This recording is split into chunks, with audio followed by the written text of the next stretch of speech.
The third step is to calculate the activity rates.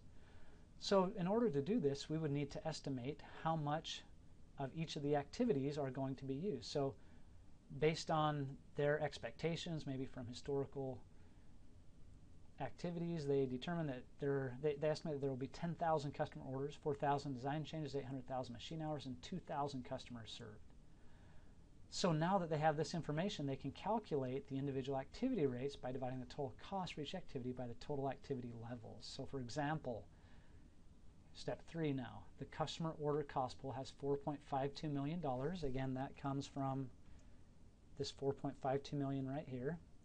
Okay, so we're taking that and we're going to divide it by the 10,000 orders. That 10,000 orders is from right here.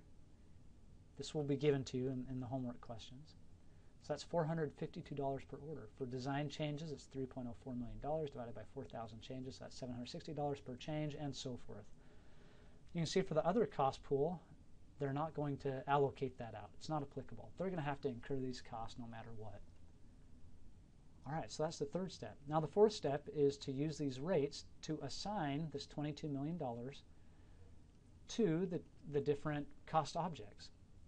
So remember, our cost objects could be products, customer orders, customers, product lines, units, whatever the case may be.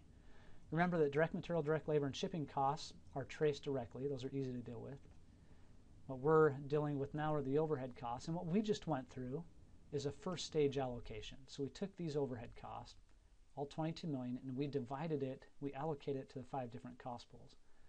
Okay, that was steps 1, 2, and, well, 1 and 2 really. And then in step 3, we created these rates here that we can use for the second stage allocation, where we can take the cost in each cost pool and divide those among our different product lines or customers or whatever our cost object is. Okay, so we're going to focus on the second stage allocation now. So in order to do that, we need to know some information about the 2 different batteries. Let's assume we want to segment it by batteries still. So we've got our Sure Start battery and our Long Life battery. All right, now the Sure Start battery, like I said, is a basic bread and butter product. It requires no design resources. They make 800,000 batteries. It requires 4,000 separate orders, and as we already talked about, it requires 0.36 minutes of machine time. And so 480,000 machine hours is based on the 800,000 batteries times 36 minutes. That results in 480,000 machine hours.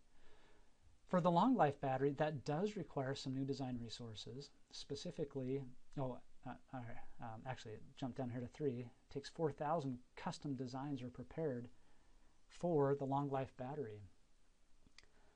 They only make, again, half as many batteries, 400,000 versus 800,000, but they sell those with more orders, 6,000 orders instead of 4,000 orders. So already we're gaining some insight here that helps us find out that, hey, these Long Life batteries are more complex. We're making half as many, but using 50% more orders.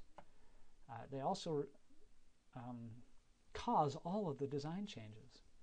And then, as we already talked about, the amount of machine time required is more on a per battery basis for the Long Life battery, 48 minutes versus 36 minutes. And so 48 minutes times 400,000 batteries is 320,000 machine hours. Okay, so we'll need this information to allocate the costs with our activity rates. So here's what we would do. We would take the information from the previous slide, previous 2 slides actually, and for the 4,000 customer orders for Sure Start right here, that 4,000, we'll multiply by the $452 activity rate that came from a previous slide. Let me go back to it real quickly here. All right, this $452. Jump ahead again. Okay, so that's $1.808 million in customer order costs that will be assigned to the Sure Start battery. Design changes are $760 per design change, but there are no design changes for the Sure Start battery, so we won't allocate any cost to that battery. And then order size is $6.50 per machine hour, and there's 480,000 machine hours, this 480,000 right here. So that's $3.12 million. We'll add that to the $1.808 million. That's $4,928,000 in overhead costs assigned to the Sure Start battery. For the Long Life battery, we'll go through a very similar process. You can see these activity rates are the same, but it uses a different amount of activities. Remember, it uses 50% more customer orders. That's from the 6,000 right here. And then it requires 4,000 design changes based on this number right here, and 320,000 machine hours based on this 320,000 right here. So we'll take those numbers, multiply it by the appropriate activity rate to get the costs, and we will add those up, and we can see that, hey, there's a lot more costs in the long life battery than for the Sure Start battery. All right, so already we're gaining some insight here. But we want to continue on with this and think about how we can present this information in a way that will be meaningful to managers. So the fifth step is to prepare management reports.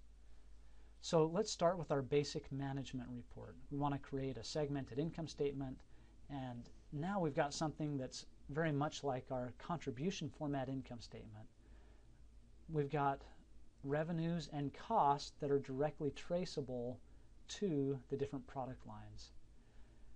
Now, we don't have just variable and fixed costs here, because some costs vary with the number of units produced and sold, like direct material, direct labor, and shipping, whereas others do not vary on a per unit basis, but on a batch level or customer level basis. At any rate, these numbers right here, 1.808 million, 3.12 million, are based on this information that we just calculated on the previous slide in step 4. Okay, so we're going to add that to the revenue and direct cost. And now we've got a total cost, which we can subtract from the revenue, and we get a product margin of $8,372,000 for the Sure Start battery. Similarly, for the long life battery, these costs down here, 2.712, 3.04, and 2.08 million, come from these numbers right here on the previous slide. Okay, so we add all that up, and that's $19,832,000, which we subtract from the $18,700,000 in revenue.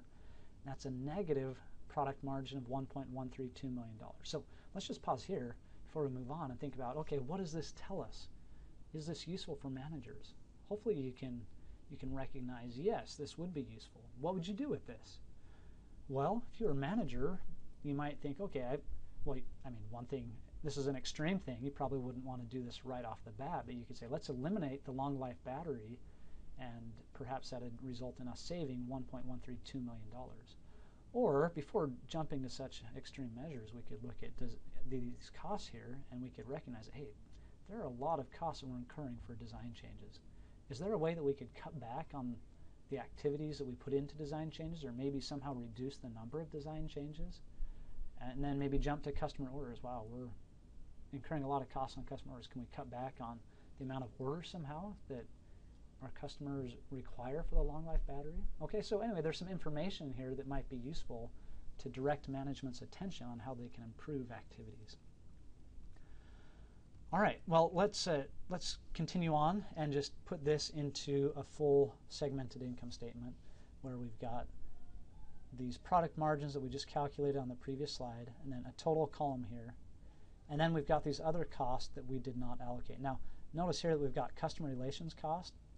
We didn't allocate that to the two different product lines. It didn't make sense to, because these are not really, all of our customers we're assuming are ordering both Sure Start and long life batteries. Then we've got the other costs. And so, yes, these are still, this is still a lot of costs here, right? $9.24 million. But, and so we still may want to look at this, and we'll get to some of these in a minute here, but at this point, basically we've still got that same $2 million loss, but now it's presented in a way that is a little bit more meaningful. This product margin calculation is probably more accurate than the traditional methods approach for calculating the product margins. Just as in the roommate example, the amount of utilities costs that we estimated each roommate should pay for is going to be more accurate when you use a unique allocation rate. All right, well, let's kind of, so that's one version of a management report. There are other types of management reports in the appendix, which we won't get into, but basically different report. Another way to think of reports is to list the costs on here based on how easy it would be to eliminate the costs. So some of these costs you really couldn't eliminate necessarily. They may be sticky. You'd have to keep incurring them for a little longer. But anyway, this is one type of management report. And let's contrast